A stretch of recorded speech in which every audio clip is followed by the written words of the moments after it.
شوہر کو مجازی خدا کہنا کیسا؟ غلط ہے. خدا تو ایک ہی ہے، الہ تو ایک ہی ہے. مجازی کا بھی لفظ بھی نہیں استعمال کرنا.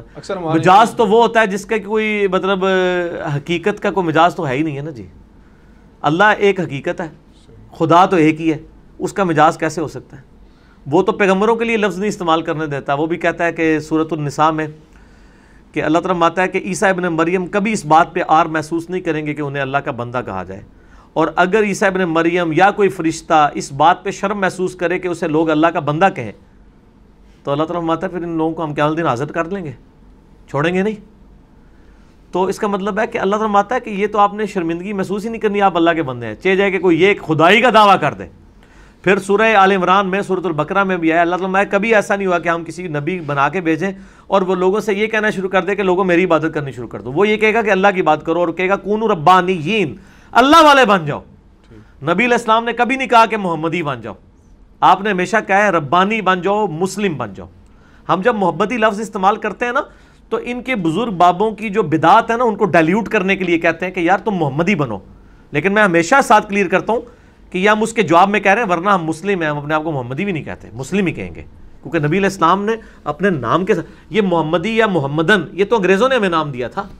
محمدن یہ لفظ استعمال ہوتا تھا. نبی علیہ السلام نے کبھی نہیں کہا کہ میرے امتی محمدی ہیں. مسلم کہا. قرآن میں ہے نا کہ هو سماکم المسلمین، ابراہیم علیہ السلام نے تمہارا نام مسلم رکھا ہے. من قبل وفی ھذا، اس قرآن کے نزول سے پہلے اور اس قرآن میں بھی اللہ نے تمہارا نام مسلم رکھا ہے. تو اگر ہم محمدی بھی نہیں کہلاتے ہیں، حنفی، شافعی، مالکی، جعفری، تو پھر آپ چھوڑ دیں کہ کہاں تک بات پہنچ جائے گی. ہم مسلمان ہیں، مسلم کہلائیں گے. لیکن یہ جو مجازی خدا والا ہے ہمارے ہاں کہ یہ شوہر تمہارا مجازی خدا ہے، یہ کلمہ کفر تو نہیں ہوگا پھر؟ کلمہ کفر ہے. کلمہ کفر ہے. کیوں نہیں کلمہ کفر ہے؟ خدا کا تو کوئی مجاز ہے ہی نہیں ہے نا سر. اچھا چلیں چھوڑ دیں، ابھی آپ کو سمجھ آئے گا. میں آپ کو سب کانٹیننٹ کے کلچر میں جواب دیتا ہوں. اگر کوئی شخص کہ یہ تمہارا شوہر تمہارا مجازی نبی ہے،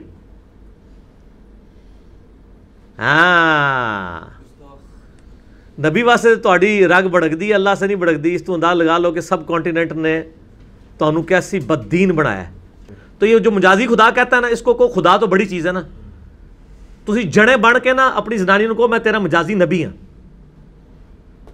تو لگ پتا جائے گا تنوں پھر، ٹھیک ہے نا. پہلے تو زنانی جڑا نا تیرا سر لائے گی، ٹھیک ہے. لیکن آپ دیکھ لیں کہ کیا انہوں نے غلط دین آپ کو سکھایا ہے کہ مجازی خدا تو عام مشہور ہے، مجازی نبی کوئی لفظ نہیں استعمال کرتا. میں آپ کو بتا رہا ہوں کہ انڈیا، پاکستان، بنگلہ دیش میں علماء نے، فرقوں کے بزرگوں نے دین کا وہ حلیہ بگاڑا ہے کہ انہوں نے شرک کی کوئی قسم نہیں جانے دی ہے.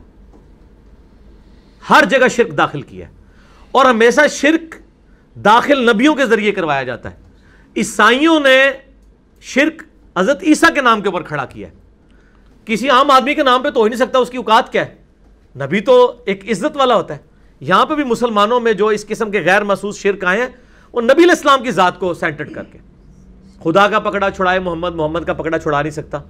حالانکہ قرآن پاک میں کیا آیت آئی ہے، اے نبی علیہ السلام جس کو ہم پکڑ لیں کیا تم اسے اللہ کے عذاب سے چھڑا سکتے ہو؟ قرآن تو یہ کہہ رہا ہے. ٹھیک ہو گیا. تو یہ پورے کا پورا انہوں نے حلیہ بگاڑ دیا ہے، اور اس کو عشق رسول کا نام دیتے ہیں. عشق اللہ سنا جی آج تک کدے لفظ؟ کیوں؟ اللہ نال نہیں عشق ہو سکتا. دیکھ لیں آپ، عشق رسول لفظ استعمال ہوتا ہے، عشق اللہ نہیں لفظ استعمال ہوتا. کیوں نہیں ہوتا؟ یہ ساری کی ساری جذباتیت انسان کے اندر جو ہے نا، شخصیت کے ساتھ جو اٹیچمنٹ ہے نا، یہ موجود ہے، اور اس چیز کو شیطان پھر اویل کرتا ہے. اور انہی چیزوں کو نبی علیہ السلام نے بار بار کنڈیم کیا ہے. دیکھیں میں اگر کنڈیم کروں نا اپنی طرف سے تو آپ کو کوئی ڈاؤٹ ہو سکتا ہے. اگر نبی علیہ السلام خود کنڈیم کر دیں، بخاری میں حدیث ہے، دیکھنا میری شان کو اس طرح بلند نہ کرنا جس طرح عیسائیوں نے حضرت عیسیٰ کو بلند کیا اور انہیں ڈیوینٹی میں کلیم کر دیا. مجھے تم نے اللہ کا بندہ اور اس کا رسول کہنا ہے، مجھے بڑھانا نہیں ہے. تو نبی علیہ السلام اس سے زیادہ کس شگاف الفاظ میں آپ کو سمجھائیں تو آپ کو بات سمجھ آئے گی. دیکھ لیں، نہیں سمجھ آ رہی لوگوں کو. کیا عورت اپنے شوہر کا نام لے کر اس کو پکار سکتی ہے؟ پکارے، کیا مسئلہ ہے؟ کوئی بے ادبی نہیں ہے. مرد اپنی بیوی کا نام لے سکتا ہے، بیوی اپنے شوہر کا نام لے سکتی ہے، اس میں کوئی گستاخی والا مسئلہ نہیں ہے. کیا لڑکا اپنے سے بڑی عمر کی لڑکی سے شادی کر سکتا ہے؟ شریعت نے ان کی عمروں میں کوئی فرق رکھا ہے؟ کوئی فرق نہیں رکھا.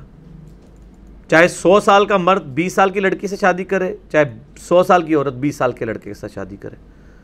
میاں بیوی راضی کیا کرے گا قاضی؟ چلو کوئی تو ایک محاورہ ٹھیک ہے کہنا توڑا, ٹھیک ہے نا, شکر ہے یہ میاں بیوی راضی ہے. کڑی منڈا راضی والا غلط ہو جائے گا اگر کڑی نصیحت ہے, لڑکا لڑکی راضی والا غلط ہے, میاں بیوی راضی تو ٹھیک ہے. لیکن پھر اس کا مطلب ہے معاشرے کی اصلاح کرنی پڑے گی اس حوالے سے, کیونکہ معاشرے میں تو اس کو صحیح نہیں سمجھا جاتا کہ ایجوں میں بہت زیادہ فرق ہوگا. سر آپ اس اصلاح کی فکر میں کیوں پڑے ہوئے؟